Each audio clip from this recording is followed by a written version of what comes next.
કહે છે કે જ્યાં શિવનો વાસ છે તે સ્થાન સ્વર્ગથી પણ ખાસ છે.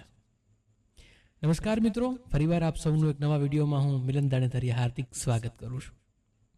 મિત્રો, હિમાલયના હૃદયમાં એક એવું સ્થાન આવેલું છે જ્યાં આધ્યાત્મિકતા પ્રકૃતિને તેના સૌથી અદ્ભુત સ્વરૂપમાં મળે છે. ભગવાન શિવના આદરણીય ધામ કેદારનાથમાં આપનું હાર્દિક સ્વાગત છે. મિત્રો, દર વર્ષે હજારો લોકો આશીર્વાદ અને દેવી કૃપા મેળવવા માટે કેદારનાથની યાત્રા કરે છે. પરંતુ આ સ્થાનને આટલું વિશિષ્ટ શું બનાવે છે? ચાલો કેદારનાથ ધામના રહસ્યને ઉજાગર કરવા માટે આ પ્રવાસની શરૂઆત કરીએ. મિત્રો, હિમાલયના શિખર પર સવાર પડતા જ કેદારનાથનું પવિત્ર નગર જીવનને ઉત્તેજિત કરે છે.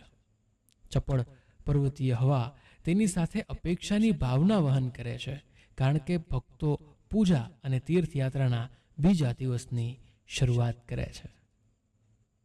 મિત્રો, મંદિરે પહોંચવા માટે પથરેલા રસ્તાઓ પર લેવાયેલ એક એક પગલું ભક્તિથી રંગાયેલું છે. વિશ્વના ખૂણે ખૂણેથી યાત્રાળુઓ અહીં આવે છે. નીચેની દુનિયા તેમજ અરાજકતાને પાછળ છોડીને પર્વતોની ગોદમાં આશ્વાસન લે છે.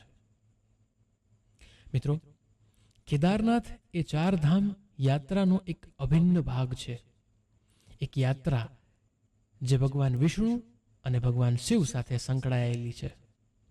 અહીં આવેલા પવિત્ર સ્થળો ખરેખર દર્શનીય છે.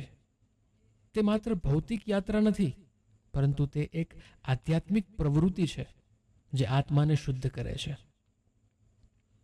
મિત્રો, એક લોકવાયકા પ્રમાણે એવું કહેવામાં આવે છે કે કેદારનાથ મંદિર હજારો વર્ષ જૂનું છે, જેનું નિર્માણ આદિ શંકરાચાર્યએ પોતે કર્યું હતું. 11,000 ફૂટથી વધુ ઊંચાઈ પર સ્થિત આ મંદિર ભક્તોની કાયમી શ્રદ્ધાના પ્રમાણપત્ર તરીકે ઊભું છે. કેદારનાથ માત્ર એક મંદિર નથી, તે એક આધ્યાત્મિક અનુભવ છે. અહીંની હવા દૈવીય ઉર્જાથી ભરાયેલી છે, જે મુલાકાત લેનારની આત્માને સ્પર્શે છે. ભગવાન કેદારનાથ તેમના ભક્તોની ઈચ્છાઓ પૂરી કરવા માટે માનવામાં આવે છે. એવું કહેવામાં આવે છે કે ભગવાન કેદારનાથ તેમના ભક્તોની તમામ ઈચ્છાઓ પૂરી કરે છે. લોકો અહીં સાંત્વના મેળવવા માટે આવે છે. તેમની પ્રાર્થનાઓના જવાબ અહીં આવીને શોધે છે. પરંતુ કેદારનાથ માત્ર મંદિર વિશે નથી, તે તેની આસપાસની ઉત્કૃષ્ટ સૌંદર્યતા માટે પણ એટલું જ વખણાય છે. ઊંચા શિખરો, વહેતી નદીઓ, શાંત તળાવો અને શાંતિનું વાતાવરણ ખરેખર એક પોઝિટિવ ઉર્જા આપે છે. કેદારનાથની યાત્રા સરળ નથી. તે શ્રદ્ધા, સ્થિતિસ્થાપકતા અને ભક્તિની યાત્રા છે. શ્રદ્ધાળુઓ ખૂબ જ અઘરા માર્ગો અને કઠોર હવામાનની પરિસ્થિતિઓનો સામનો કરીને ભગવાન શિવના દર્શને આવે છે. મિત્રો, વાત કરીએ 2013માં આવેલા પૂરની. કેદારનાથને તેના સૌથી મોટા પડકારનો સામનો કરવો પડ્યો હતો, જ્યારે વિનાશક પૂરે આ પ્રદેશમાં વિનાશ વેર્યો હતો. પરંતુ શક્તિશાળી શિવની જેમ કેદારનાથની ભાવના અખંડ રહી છે.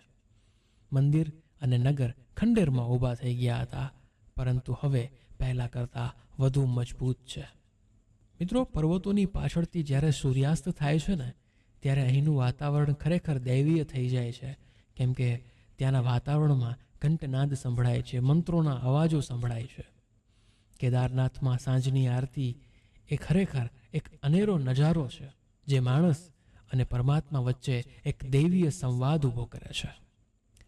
કેદારનાથ મારા માટે એક કૃતજ્ઞતાનું તીર્થ છે. હું અહીં ભગવાન શિવનો મારા જીવનમાં તેમના આશીર્વાદ અને માર્ગદર્શન માટે આભાર માનવા આવ્યો છું. કેદારનાથ એ છે જ્યાં મને જીવનની અરાજકતા વચ્ચે શાંતિ મળે છે.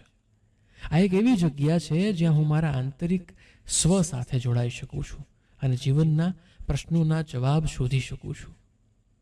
તાજેતરના વર્ષોમાં કેદારનાથની પ્રાચીન સુંદરતાને અને તેની આસપાસના પર્યાવરણને બચાવવાની જરૂરિયાત વિશે ઘણી જાગૃતિ વધી છે, અને એ એક પોઝિટિવ સાઇન છે અહીંના વાતાવરણ માટે. મિત્રો, કેદારનાથ એ માત્ર પૂજાનું સ્થળ નથી, તે એક સંસ્કૃતિનું ગલનગૃહ છે, જ્યાં કલા, સંગીત, કારીગરી દ્વારા પરંપરાઓને જીવંત રાખવામાં આવી છે. જો તમે આ જગ્યા પર આવશો તો તમને પણ આ જ અનુભૂતિ થશે.